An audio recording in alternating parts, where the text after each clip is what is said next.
Yeah, do where the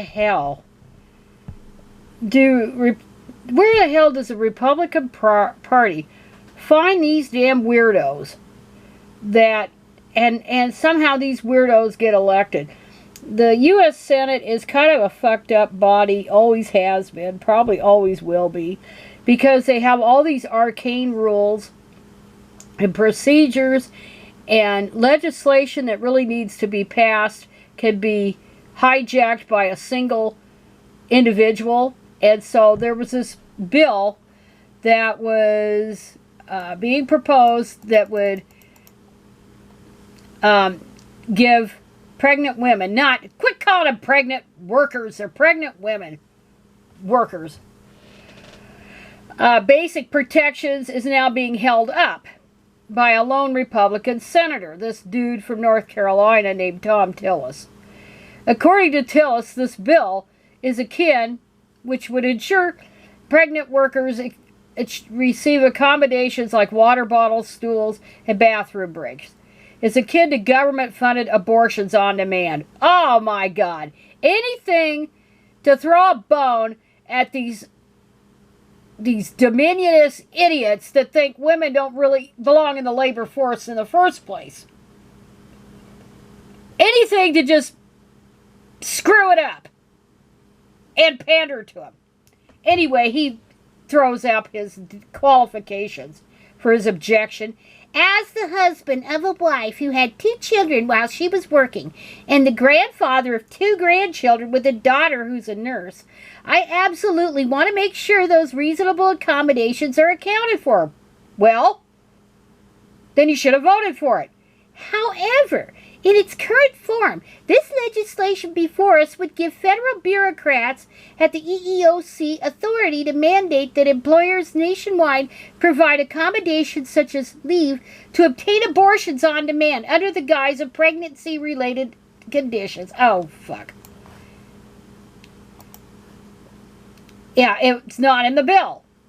And as this author, obviously it's an opinion piece, I obviously have to give Tillis points for creativity because where did he get it from? It has nothing to do with abortion. Per the bill's language, it requires companies to offer reasonable accommodations to known limitations extending from pregnancy, childbirth, or related medical conditions. The bill doesn't even mention abortion, but considering anti-abortion Republicans like Tillis are the reason exponentially more people will be, more women, they quit using that inclusive language, will be forced to remain pregnant and by extension become pregnant workers. His opposition to the bill is especially cruel. Well, as the cliche goes, the cruelty's the point. So, anyway, they'll probably, what is it? They'll have to vote on it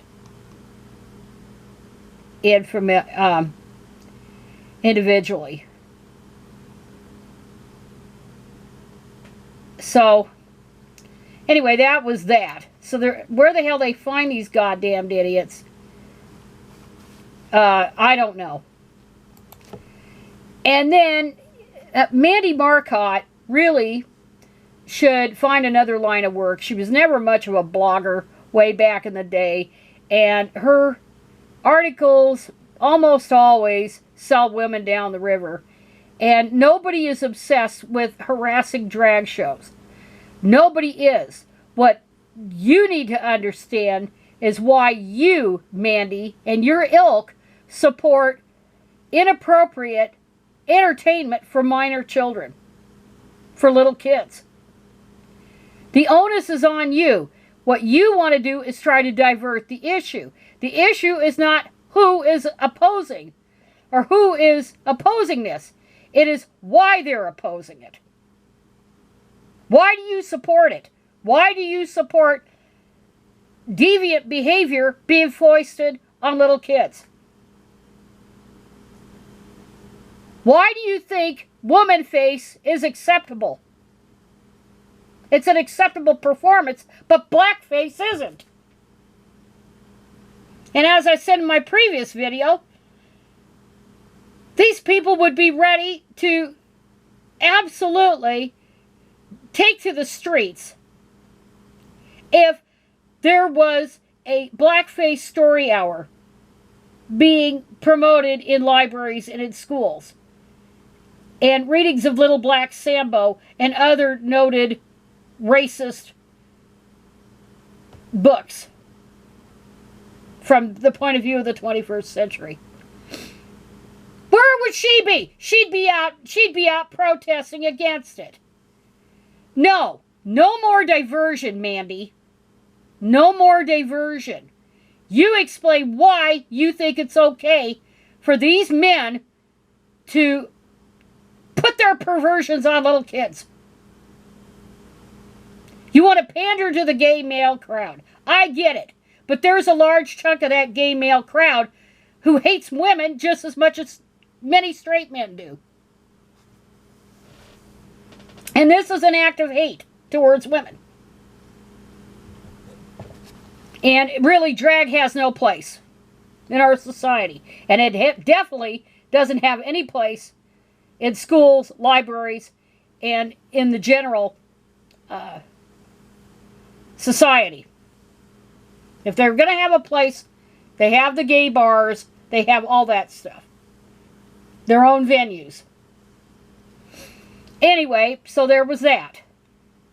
And don't forget, if you get a chance, to read the story that nobody will report on in the media about our, I don't want to say favorite, well, our most notorious cross-dressing murderer, Dana Rivers, that's his fake name, and I'm not going to look up his real name. But anyway, it was a terrible, terrible murder, and he got convicted. But there was very little said, and you know damn well they're going to put him in with women. You know they are. And for a very long time. So he can do the same damn thing.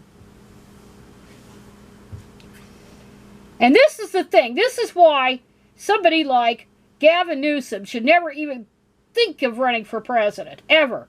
Because Dana Rivers would be his Willie Horton.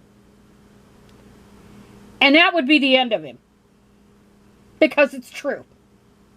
Because of good old SB 132 in California. I guess it's SB 132. Want to make sure I have that right.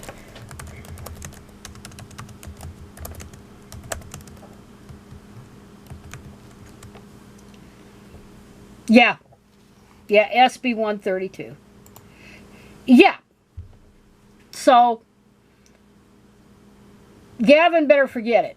And yeah, I heard about old Cinema, Kirsten Cinema, going independent. But that isn't really as bad as it sounds. And the Daily Mail, of course, they thought, oh, this is a big blow to Biden, blah, blah, blah, blah, blah. Now, she's going to caucus with the Democrats, so it doesn't change anything.